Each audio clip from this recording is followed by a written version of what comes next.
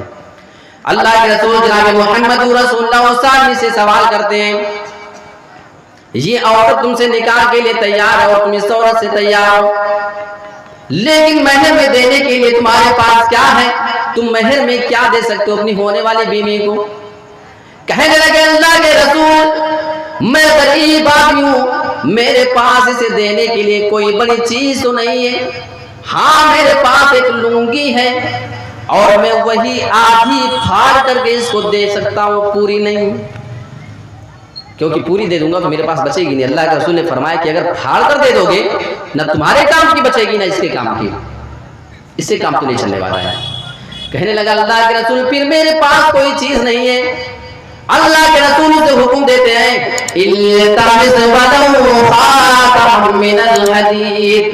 اپنے گھر میں جاؤ تلاش کرو، اگر تمہیں لوہے کی ایک معمولی سی انگوٹھی مل جائے وہی لے کر کے چلے آنا، میں اسی کے بدلے تمہارا نکاح کرا دیتا ہوں اس عورت سے۔ غور کرو، لوہے کی معمولی سی انگوٹھی کے بدلے نکاح ہونا چاہ رہا ہے، لیکن وہ آدمی اپنے گھر پہ جاتا ہے، تلاش کرتا ہے، ہار کر کے واپس آتا ہے، چہرہ لٹکا کر کے آیا، کہنے لگا اللہ کے رسول میں نے اپنے گھر میں بہت تلاش کرنے کی کوشش کی ہے، لیکن میرے گھر میں مجھے لوہے کی ایک انگوٹھی تک نہ مل سکی۔ اتنا کہنے کے بعد وہ آدمی مایوس ہو جاتا ہے، محفل سے جانے لگتا ہے۔ اللہ کے رسول کی نظر اس آدمی کے اوپر پڑ گئی، کیا بات ہے تم کہاں چلے جاتے ہو؟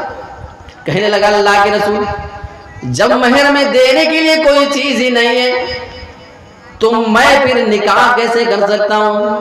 اچھا اس سے معلوم ہوتا ہے کہ بغیر مہر کے نکاح نہیں ہو سکتا ہے۔ مہر چاہے آپ کتنی بھی چھوٹی دیں، کتنی بھی کم قیمت کی ہو، لیکن آپ کو دینا ہے اور اسی ٹائم پہ دینا ہے، اس کو ادھار نہیں رکھنا ہے۔ بہت سارے لوگ کیا کرتے ہیں، وہ لکھوا دیا 10,000 دیں گے، 50,000 دیں گے، لاکھ روپیہ دیں گے، اور دینے کا ارادہ ہی نہیں ہوتا ہے تو تم 1 کروڑ لکھا دو، اور بعد میں یہی ہوتا ہے کہ بیوی معاف کر دے۔ اس میں معافی وافی والا حساب نہیں ہوتا ہے۔ اچھا ایک معاملہ اور ہوتا ہے، بیچارے بہت سے لوگ جو ہے وہ مہر دے بھی دیتے ہیں، اور جب وہ پہلی رات میں جاتے ہیں تو وہ ملنے سے پہلے جو اکثر نوجوانوں کو کنفیوز دیکھا جاتا ہے اس معاملے میں، وہ مہر دے چکا ہے پہلے نکاح کے ٹائم پہ، لیکن پھر جا کے کہتا ہے کہ مہر میرا معاف کر دو۔ یہ عجیب بات ہے نہیں، سنا آپ نے کہ نہیں؟ مہر معاف کر دو، مہر آپ دے چکے ہو، اب کون سی معافی کرا رہے ہو؟ تو یہ سب بس یہ سنی سنائی باتیں ہوتی ہیں، تو لہٰذا نوجوانوں کو اس پر خاص دھیان دینے کی ضرورت ہے۔ مہر آپ نے دے دیا، پھر کوئی چیز معاف کرانے کی ضرورت نہیں ہے، اب آپ کی بیوی آپ کے لیے حلال ہے۔ اللہ کے رسول اس سے سوال کرتے ہیں کیوں جا رہے ہو؟ اس نے کہا اللہ کے رسول دینے کے لیے میرے پاس کوئی چیز نہیں۔ اللہ کے رسول اس آدمی کو واپس بلاتے ہیں، کہنے لگے اگر تیرے لیے میری شریعت راستہ نہیں نکالے گی تو کون سا دین پھر تیرے لیے راستہ نکالے گا؟ آپ نے اس آدمی کو اپنے پاس بلا لیا، سوال کرتے اے میرے پیارے ساتھی یہ بتا تجھے قرآن کتنا یاد ہے؟ جب قرآن کی بات سنتا ہے تسلی ہو جاتی ہے، اطمینان ہو جاتا ہے کہ شاید اب میری بات بن جائے گی۔ کہنے لگا اے اللہ کے رسول مجھے فلاں فلاں صورتیں یاد ہے۔ اللہ کے رسول نے سوال کیا کیا یہ صورتیں تجھے منہ زبانی یاد ہیں؟ 8-10 صورتوں کے نام گنائے۔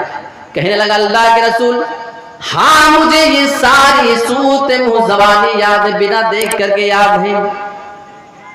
اب آپ اس عورت سے سوال کرتے ہیں اے میری پیاری بہن یہ آدمی تجھ سے شادی کرنا چاہتا ہے لیکن مہر میں اس کے پاس دینے کے لیے کوئی چیز نہیں، اور اسے قرآن یاد ہے، اگر تو تیار ہو جائے تو میں نے قرآن کی آیتوں کے عوض تیرا نکاح اس آدمی سے کرا دیتا ہوں اور انہیں قرآن کی سورتوں کو مہر بنا دیتا ہوں، تو کیا تو اس نکاح کو قبول کر لے گی؟ تیرا شوہر نکاح کے بعد تجھے یہ صورتیں یاد کرا دے گا، تو کیا تو اس مہر کو قبول کرتی ہے یا نہیں؟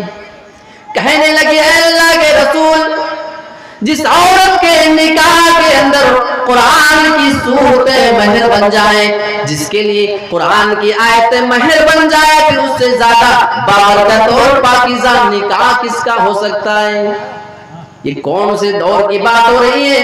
یہ اس زمانے کی بات ہے جب دنیا کے سب سے بڑے مربی، دنیا کے سب سے بڑے معلم لوگوں کو تعلیم دیا کرتے تھے، وہ خود عمل کر کے دکھایا کرتے تھے۔